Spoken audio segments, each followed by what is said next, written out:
You're listening to Mouth Mentality, where we talk to everyday people about everyday food. Hello, and welcome to Mouth Mentality. I am your host, Chef Heidi Marsh, and on this show, we talk to everyday people about everyday food. Mouth Mentality. But I want to get you the lay of the land a little bit and tell you about myself, my journey with food, how my relationship has changed over time, and what I think the deep-rooted meanings behind that are. So, I grew up in the 80s in Northern California, and ironically enough, my first real memories of food were the year that I spent in Hawaii. I was about 5 years old, and I remember plucking mangoes from trees and taking a bite and how fresh and sweet and delicious those were. I also remember the pig ranch next to our home and seeing them chase down the pigs and then going to a luau later on and tasting that deliciously slow-cooked pork. My parents were really good at introducing us to new foods, inviting new cultures into our home. We always had balanced eating at home. Specifically, I remember the paprika chicken going into the oven, or making meatballs, or making a mixed cake. We had a lot of good family meals. Mom always took the time when we were younger to cook us good stuff. As I grew up, I started to see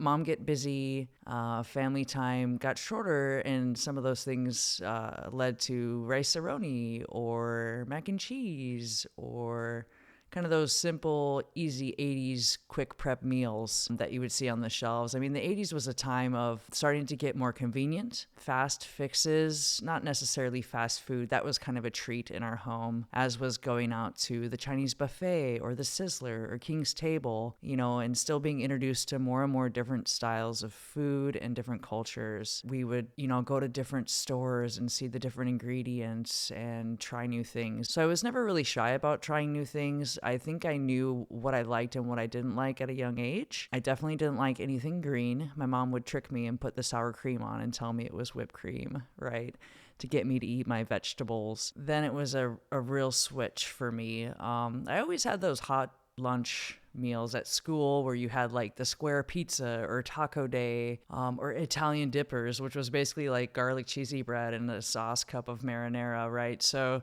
the American 80s and early 90s school lunches were like a very strong memory in my mind. And they started introducing things like Subway and Pizza Hut into the school lunches. But I grew more and more sick of the school lunches and things like that. So my first job, guys, was working at Subway.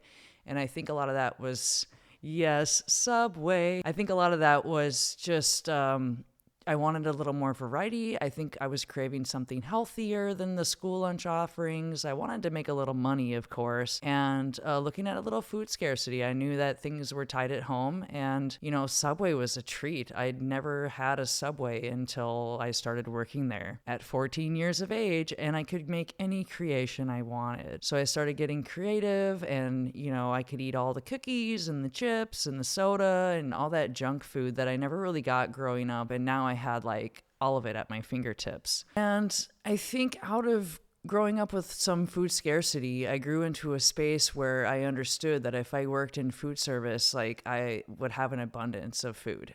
That kind of evolved into my college years as well. So when I started college, I thought, well, I'm going to be done with food altogether. I'm going to go to school. I'm going to be a teacher. This is what I'm going to do. And then what did I do? I got a job at the college cooking.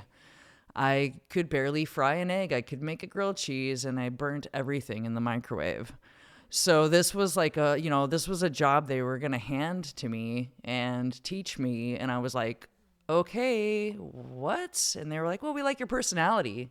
We need someone with good vibes on the line, interacting. So I was the next short order cook at my community college. And I learned how to do flat top omelets. I learned how to work a charbroiler, deep fryer, and I even got to work the Taco Bell Express that nobody wanted to work at. And I had the best time. I started creating all these magical taco concoctions and made that job so attractive that soon enough, everybody wanted to work the Taco Bell Express. And I worked the wrap station, and I had my Subway Wrap It Up experience.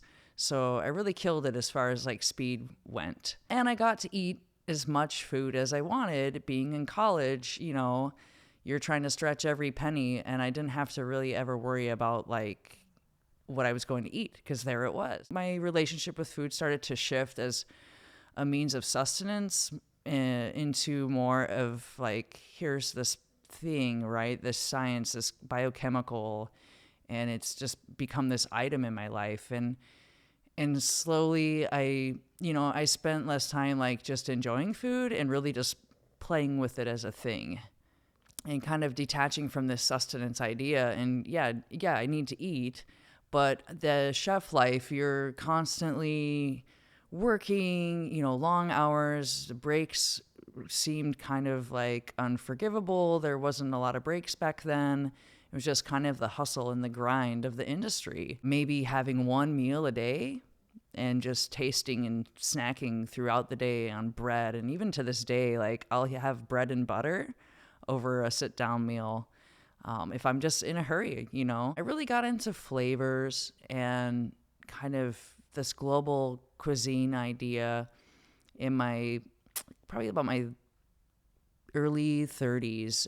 Started really working with cross-cultural ingredients and just having more of an open eye when it came to food, not just your steakhouse, your fine dining, your farm to table, but like there were so many ingredients I'd never really tried, tested, recipes I'd never really had, and I just moved into a space where I really wanted to explore this stuff more. And I started getting a little bit older and I knew that something had to change for me.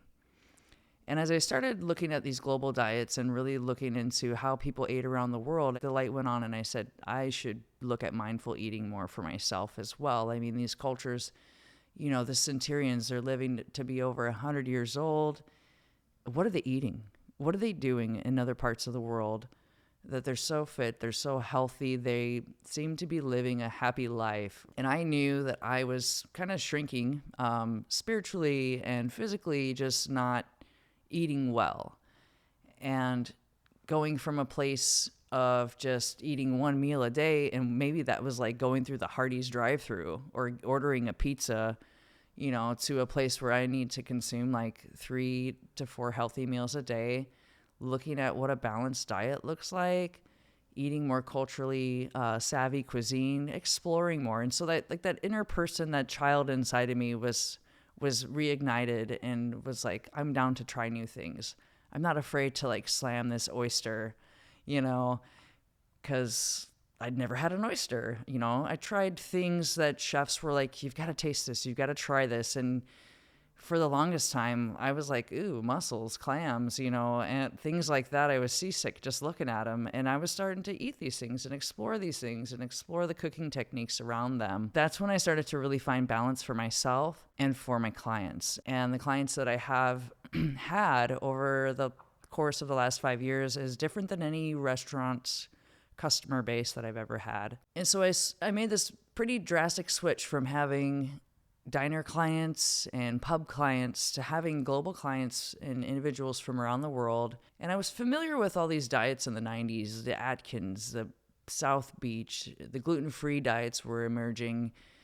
Things were really shifting in the 90s and the early 2000s for me. So by the time the 2018 rolled around, I kind of had a pretty good grasp on what these diets were entailing, but really focusing in mindful eating for myself and mindful eating for my clients. How does eating make me feel? So the more holistic approach to cooking and eating has really been my focus over the last 5 years. I don't just eat with my eyes anymore. That was always kind of my philosophy. We eat with our eyes. It has to look good. It has to taste good. But what are the elements of the dish, and how will I feel during and after I eat? So taking the time to enjoy my food, enjoy preparing it, enjoy eating it, enjoy thinking about it, planning it, picking out the ingredients, all this stuff that goes into planning a meal. And then how do I feel afterwards, immediately afterwards, a few hours later, and the next day, and the next day, and the next day after that, right? So the pyramid has now shifted from here's your meal pyramid and what everything you should have in it to, the pyramid of just starting and planning and creating, enjoying, and then feeling. So it's all kind of built up into this three-dimensional thing, really. And I think culinary wellness for me stems from cultural and regional influences, and that's really shaped my approach into cooking and incorporating all of these ideas into the diets for my clients and the diets for myself. I don't want to limit myself. I don't want to say, no, you can't have that thing.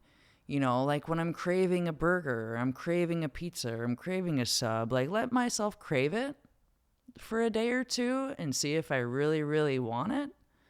Because I know I'm not going to feel the best after. But I know that I don't live on this stuff every day. And so it's okay to say, yeah, you can have that slice of pizza. Yeah, go get that hot dog, you know. But the larger picture is I eat really well. I eat really mindful. I am very consistent on a regular basis. Yeah, I struggle with that breakfast still. I've always been a not a breakfast person. Maybe I'll grab a donut, in my younger days, like grab a donut. My brothers would sit around and munch all of the cereal, and I just wasn't into it. I wasn't really into it. I wanted a little bit of sugar, but not all of that, all that milk and everything when I was young. And I just grew into a space where I didn't eat breakfast.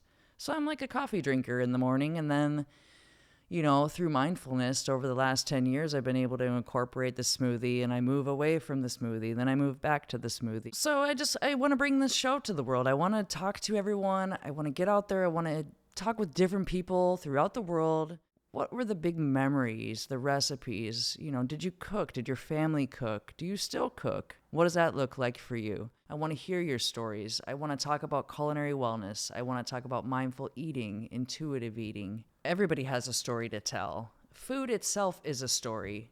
It triggers all of the senses in our body. It brings up memories, the sights, the sounds, the smells, the way that things feel in our mouth. The taste, the flavor. I want to bring the stories of food from the world to your house. Thank you for listening to Mouth Mentality. Catch us when we dish out the next story.